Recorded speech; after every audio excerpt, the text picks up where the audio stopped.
Welcome back to the morning show here on Arise News. Nobel laureate Professor Wole Soyinka has challenged the vice presidential candidate of Labour Party, Dati Baba Ahmed, to a public debate following the criticism trailing his condemnation of Baba Ahmed's recent denouncement of President-elect Bola Tinubu, the judiciary, and Nigeria's democracy. Soyinka, in a piece yesterday titled "Fascism on Course," also addressed the censures he is receiving from Obedience, the supporters of Peter Obi, Labour Party's presidential candidate, declaring that the seeds of fascism in the political arena have evidently matured. Baba Ahmed had, in an interview, stressed that whoever swears in Mr. Tinubu as president has ended democracy in Nigeria. Last Wednesday, Soyinka had denounced what he called the menacing utterances of the vice presidential aspirant as unbecoming, adding it was a gladiatorial challenge directed at the judiciary and by implication the rest of the democratic polity. Chris Nwokobia is convener, Country First Movement, and spokesperson of the Obidati Presidential Campaign Organization. He joins us at this point to respond to some of those issues, those emerging issues, including this week's purported suspension of Julius Abure as national chairman of Labour Party and his replacement with one Lamidi Apapa. Good morning, Chris. Still, it's my pleasure to be here. Good to have you in the studio. We've only been speaking with you digitally, but good to have you in the studio. The pleasure is mine. All right. There are issues with the Labour Party. It looks like you guys are under siege. And there are two main issues. I don't know which one you would like to start with. But of course, it's the issue, on the one hand, of what is looking like a turmoil within the Labour Party. Julius Abure, because of a certain court order, has been removed, as a chairman. And we have Lamidi Apapa there, saying that he's now the acting chairman, on the strength of the court order. There's also the issue of, you're dealing with Professor Wole Soyinka on the one hand, you're dealing with Lai Mohammed and the federal government on the other hand. Is this about the fact that you have gone to court, or that you are saying things that some of your members are not expected to say? Steve, clearly it's about the jambalaya of issues. When I discuss these issues about the events of the past 1 week, I laugh. For two reasons. The first is that you remember that praxis, the witch cried last night, the child dies this morning, and you're left with your conjectures. And I've said repeatedly that some folks, some brothers and sisters of ours, have murdered sleep, so they can sleep no more. Those who underestimate the resolve and the fierceness of the obedience do that at their own peril. Clearly so. Because for so long, we live in a country that has left the issues that pertains the well-being of the people unaddressed. For so long, we have left the fundamental issues of democracy and civil society unaddressed. For so long, leadership has been about me, myself, and I. And so, the sweltering harmattan of this content, snowballed first into the NSAS protestation, and then the emergence of the obedient movement. The obedient movement, as it were, and that's what those who are orchestrating all this do not understand, is beyond partisanship. Now that's why it's difficult for them as they orchestrate the troubles in the Labour Party. They fail to understand that there is an army of intellectuals, an army of thinkers, an army of those who truly believe that we can have a new nation, an army of those who believe that a new Nigeria is possible, an army of those who believe that we must take back our country for good. So when they orchestrate, look at where it started from, with Julius Abure particularly. Yes, we agree that he may have made some mistakes, particularly at the level of his home state. Believe me, Edo State is the #1 obedient state in Nigeria. And the people feel offended that they couldn't they couldn't win certain positions, and they blamed it on him. And for that reason, there was turmoil at home. Some people purportedly suspended him and all that. But that has been handled by the party. No, but now, the major issue with him is not just, not delivering. It's also about the allegation of fraud. I'm coming to that. I'm coming to that, Steve. Now, fundamentally, and you're going to see the way I will take that. Because oftentimes, if you've been involved in partisan politics, which of course I know you've been at some point, you find out that what you call forgery and fraud at this point is a bit like calling the child a bad name so you can spank the child badly. You know, parties substitute candidates. Parties get affidavits, court orders, court injunctions, sometimes in chambers. And that's not forgery. All the parties do that. And that's not forgery. The fact that the Labour Party leadership has not been able to put that effectively before the public is a failure of the spokesperson of the Labour Party per se. I speak for the Big Ten, the BDAT Independent Campaign Group. So the fact that they've not been able to put that properly in the public view is a failure of the spokespersons. Those who are saying, and the court will come out with it. Yeah. Parties all over the world, parties in this, because even in our constitution and in the Electoral Act, the ticket belongs to the party. That's right. So they conduct primaries, they field candidates. So when at a certain point the party agrees, along with the candidates, to substitute candidates, they go about it several ways. And one of them is the APC does that, the PDP does that, to come up today to say that, for certain reasons, you're accusing Julius Abure and his executives of forgery. That's a bit preposterous. But let me say here clearly that, like I noted, the witch cried last night, the child dies this morning. All that you see today in the Labour Party is about a fear of a certain political party, and those who hold a mandate that is not truly theirs. I'm minding my words. Those who purportedly won an election but cannot celebrate. Those who, after an election, are still campaigning. Those who are doctoring phone calls and faking information because they want to earn some mileage against a candidate who, as it were, won the election. And that's why we're in court. You asked us to go to court.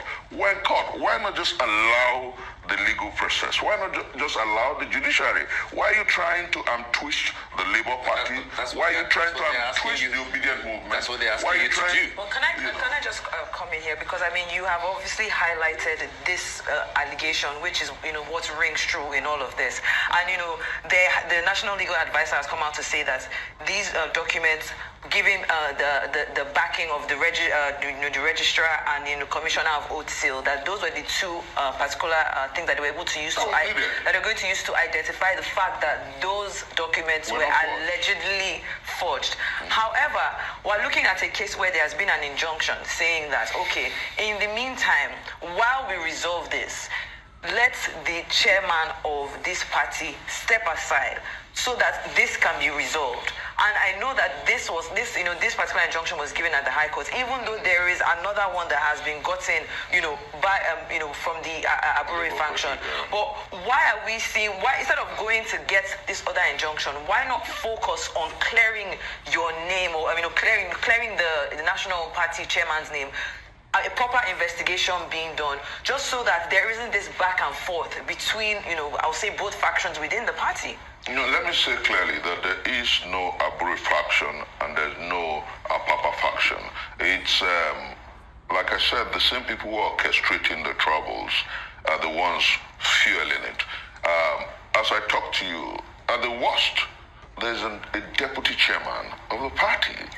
So how can you just from nowhere leapfrog that deputy chairman if, for any reason, the party says, okay, we're going to obey the court order as against the other court order that says we're still in office?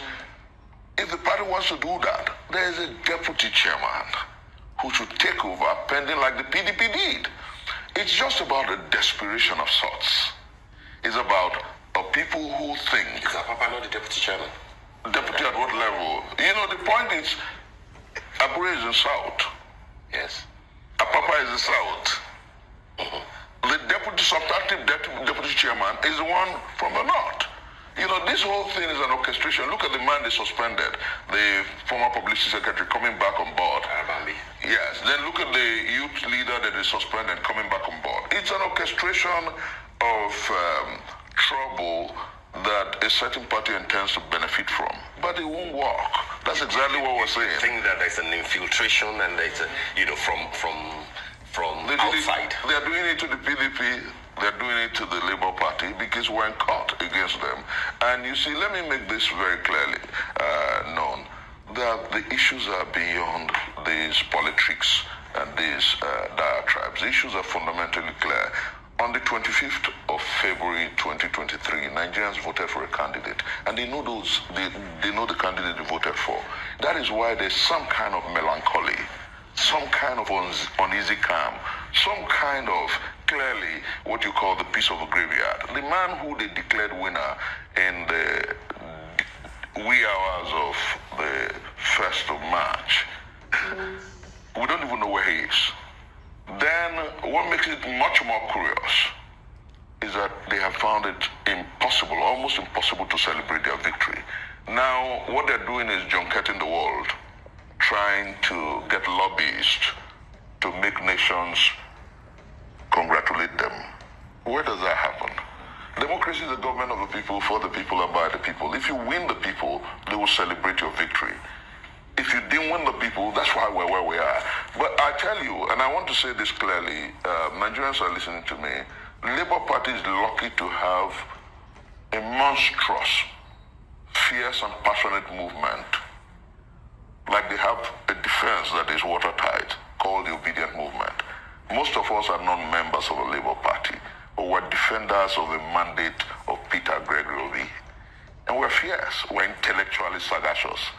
We're good at the internet. Chris, we're good at PR are you management. not both that you the movement may be losing a few key people who probably believed in the candidacy of your candidate, but then they feel that one, he has lost the election, but he has gone to court. Let's wait and see what the courts will decide.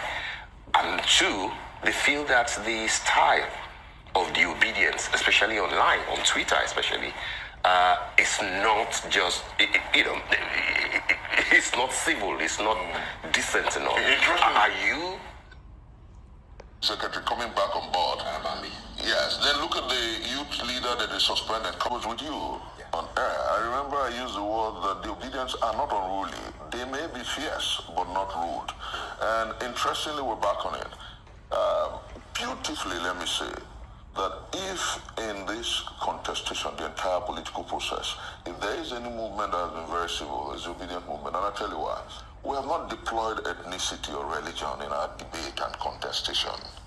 Those who tend to, or who are struggling effusively to brand us as unruly, are the ones who have threatened a particular ethnicity. They are the ones who do ethnic profiling. They are the ones who have divided and polarized our country. We are absolutely civil. And I tell you, when I saw that interview by my boy and mentor, and I say this with all sense of respect, I tell people that I may disagree with you on certain score, but it doesn't change what I feel about you. I listened to that interview by the great Nobel laureate, Professor Wole Soyinka, and I wept for three reasons, and I'm going to put it out before Nigerians. My boy and mentor left issues about ethnic profiling, the killing of people and voter suppression in Lagos, and dwelt chiefly on Dati's comment about those who are interested in swearing a man whose mandate perhaps and the declaration of his election, his victory, does not tally with the provisions of our law as a problem. I felt very deeply offended. Then the second one, instead of talking about how those who were declared winners have not stopped the ethnic profiling, he called Dati and his statements fascist. I felt very strange about it. And I asked, is the man dead? because he wrote a book long time ago, The Man Died in Him, Who Keeps Quiet in Times of Moral Crisis. I asked that question, and I'm asking that. In 2014-2015, I was a DG Change Ambassadors of Nigeria, one of the campaign arms of President Muhammadu Buhari. In 2014-2015, the APC, which is presently in power, said worse things than that he has said. Indeed, my very senior colleague and the substantive Vice President of the Federal Republic of Nigeria today said that the APC was going to form a parallel government if the PDP were to be declared winners. Some others went as far as saying that it clearly not like that democracy will die should the PDP be declared winners. And I wonder why we have all forgotten all that. And clearly we have the worst electoral larceny in our country's history.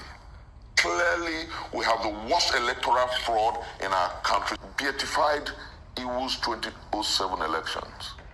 That was an election that Yar'Adua openly admitted that was likely flawed.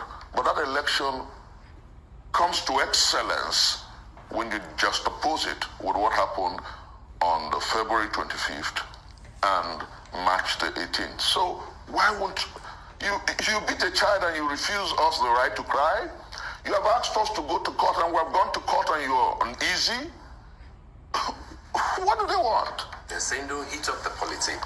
They are saying moderate what you say.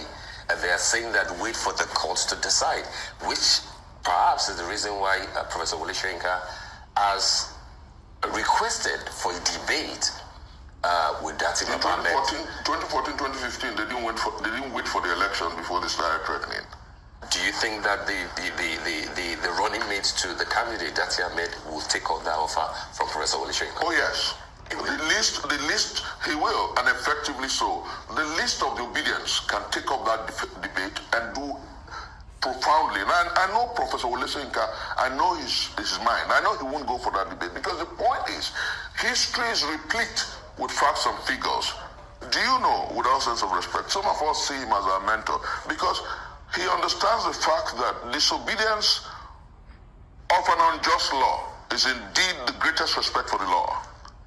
And in 1965 or so, with a gun, he invaded a radio station and refused the announcement of Akintola as the winner of an election. History is such a beautiful spectacle. And I think that I implore my boy and the esteemed laureate to understand. He was a young man then. And so oblige the young people who are saying that on the mandate given to Peter Gregory Obi by the Nigerian people, they stand. Look, let me say this clearly. If you notice, Steve, a few weeks ago, about 5-6 days ago, about 7-8 days ago, you suddenly noticed a resurgence of militancy and banditry across our country. It was in Bayelsa, it was in Katsina, Kaduna, Zamfara, and several places, and Kogi. Now, you wonder, was it the election that kept it down? The simple thing was that the Labour Party presented the greatest merchant of hope in our history after Abiola. The Labour Party presented the greatest merchant of hope in Africa after Mandela. So Nigerians were waiting at their different positions to see what happens if this hope can transform their lot and their lives. When those who are professionals in electoral larceny and malfeasance took the mandate, albeit it's a hot coal, they can't close their hands because we're going to take it back in the courts. When they realize it, they are becoming restive again. And I challenge the DSS on my Twitter handle to go find out truly why there's a sudden resurgence of conflict, banditry, and violence. It's simply about, the Holy Book says, a hope defers makes the heart weary. That's what's happening. Nigerians are getting frustrated and tired. Nigerians are getting angrier by the day because their hope that their lot and their lives will be better with Peter Gregory Obi is almost being thrown in the winds. But God on the throne, that God that rules the human pilgrimage, that brought our boisterous planet out of primal vapor, out of nothing, is with us, and he knows truly that this country will move forward if the man who truly won the election and got their mandate is sworn in. The court, I know Shaitan was coming. Just to on the heel of that, if the courts affirm the victory of Ashwaji Bola Ahmed Tinubu of APC, will Peter Obi call his people to order? The people are not unruly. If the courts rule otherwise, definitely, Peter Obi is a law about. You saw the campaigns now. The most civil of the candidates was Peter Gregory Obi. Come on, let's give him that benefit of the doubt. He was the only one who didn't raise issues about ethnicity. They tried to use the videotape to bring him to religion. They found out that it was fake and forged. Peter is civil. Peter is loving. Peter has compassion. Peter cares about our country. So if he loses at the courts, which, Steve, I believe, the facts are preponderant. I believe that was why Dati sounded the way he sounded. Was sure, rock solid, that even the devil will give judgment. My mentor, Mahatma Gandhi, once said that it comes to a point in history where even the devil stands up and says, for once, let me do right. Our mandate will be that position where the judges of the Supreme Court of the Federal Republic of Nigeria will say, on all scores, what we had on the 25th of February 2023 was monumentally flawed. And they will do justice and give the mandate to the man who truly won it. The man who came third? Oh, you know what happened? He didn't come third. You saw the figures. You know what happened. You saw the figures. Go to INEC IREV and see the real score of Rivers State, for instance. You saw what happened. In a local government where the most populous local government in Rivers State, where he got about 71,000 votes. At the end of the day, they allocated only 14,000 to him. The facts are there. Mutilated papers everywhere. Tipexed, cancelled out. Oh, we've never had it this bad.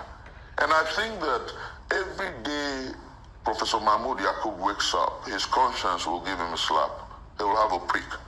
Every day those who are marketing this electoral larceny wake up. They know the truth, and I think that our country will come out of this dark tunnel better and stronger, because this is about God's greatest country in the world. And that's why my movement is a country first movement. I'm passionate about the fact that tomorrow is going to be better than today. And I'm also confident that the Supreme Court will do justice, and Nigerians will get the man they voted for as president. Well, we can only wait until those results come out. But just to circle back, because we don't have that much time, to the earlier issues. Now, just talking about what's going on within the party, what is the modus operandi for resolving the current issue regarding the National Party chairman? And